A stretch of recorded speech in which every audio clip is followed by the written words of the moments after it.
आपने जो जिक्र किया उससे मुझे एक केस याद आया। अमिताभ गुप्ता उस वक्त सीआईडी के प्रमुख थे और एक अभियान शुरू किया राजस्थान पुलिस ने, सीआईडी ने, ऑपरेशन पुण्य के नाम से। वजह ये थी प्रदीप जी कि हाड़ौती से कई छोटी बच्चियां गायब हुई।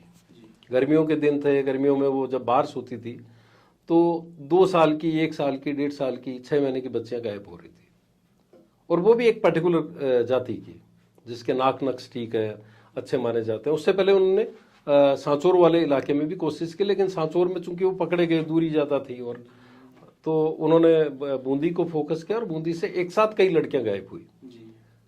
तो सवाल ये था कि छोटी बच्चियां क्या नरबली के लिए ले जाई जा रही है? कोई सोच नहीं सकता था कि एक सेक्स रैकेट इस तरह का चल रहा है जो बच्चियों को ले जा रहा है। तो मुझे अच्छी तरह ध्यान है, रमेश तिवारी और दशरथ लाल मीणा, ये 2 इन्वेस्टिगेशन ऑफिसर थे जिनको ये इस केस का जिम्मा दिया गया। उस केस को इन्वेस्टिगेट करते हुए जब पहुंचे तो पता चला कि वो जो बच्चियां गायब हो रही थी उनके तार सवाई माधोपुर के एक सेक्स रैकेट से जुड़े हुए थे, जो जराइम पेशा कौम रही, जिनके लिए वेश्यावृत्ति जो है वो एक सहज बात थी। उसमें बहुत ही गंभीर चीज सामने आई। हालांकि ब्लैकमेलिंग नहीं थी, लेकिन जिस सेक्स रिलेटेड अपराध किस तरह का हो रहा था या होता रहा है हमारी सोसाइटी में, उसका ये सबसे बड़ा उदाहरण था। 6 महीने की बच्ची आ रही, थोड़े दिन रोएगी और वो उस फैमिली के साथ एडजस्ट हो जाएगी, उसको दूध पिलाएंगे, उसकी याददाश्त चली जाएगी, वो उस फैमिली को मिस करेगी थोड़े दिन और उसके बाद में वो यूज्ड हो जाएगी। 6-7 साल की एज में उसको जब ये ग्राहक आते थे, ट्रकर्स आते थे, उनके लिए सिगरेट लेने, बीड़ी लेने, शराब लेने के लिए भेज दिया जाता ताकि वो यूज टू हो उस माहौल। 12 साल की होते ही उनके इंजेक्शन लगाए जाते और उनको तैयार किया जाता, हार्मोनल इंजेक्शन, और उनको बॉम्बे सप्लाई किया जाता था, बॉम्बे में बार गर्ल्स बना करके।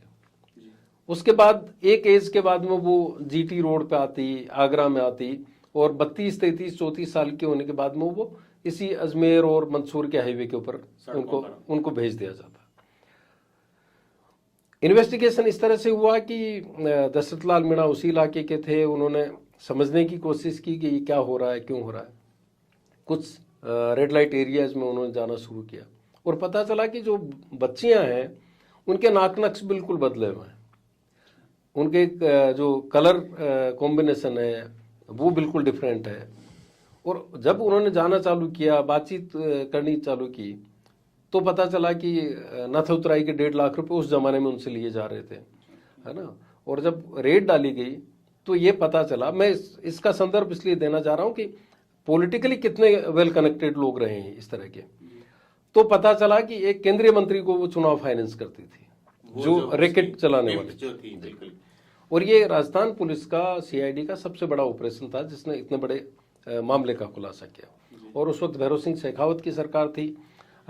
उनको लगा था कि इनिशियल स्टेज पे ये लगा कि नरबली का मामला हो सकता है, लेकिन बाद में पता चला कि बच्चियों को ग्रूम किया जा रहा है और उनको सेक्स रैकेट में डाला जा रहा है। अगर आपके साथ कहीं कुछ गलत हो रहा है तो आपका जो खास निजी परिवार का व्यक्ति है उसे बताएं, दोस्तों को बताएं। इस पूरी जो बातचीत है इसका उद्देश्य यही है कि समाज में ये जो गंदगी पनप रही है इसको वॉश आउट किया जा सके। तो बहुत बहुत धन्यवाद श्रीपाल जी, उमेश सिंह जी, हमारे से बात करने के लिए।